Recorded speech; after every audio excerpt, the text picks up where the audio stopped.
নমস্কার, আমি অদিতি।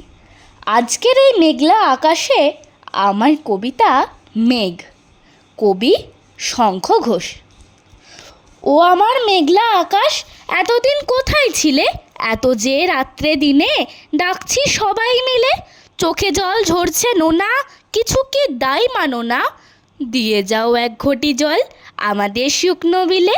ও আমার মেঘলা আকাশ, এতদিন কোথায় ছিলে? ও আমার মেঘলা আকাশ, তুমি কি সেই মেঘ না? ঝরাতে পদ্মায় জল ভরাতে যেই মেঘ না, সে ধারা কোথায় গেল? তুমি কি অন্ধ হলে? আমাদের ত্যাগ করেছ আমরা মন্দ বলে? ভালো আর হই কি করে দুফোঁটা জল না পেলে? ও আমার মেঘলা আকাশ, এতদিন কোথায় ছিলে? নমস্কার।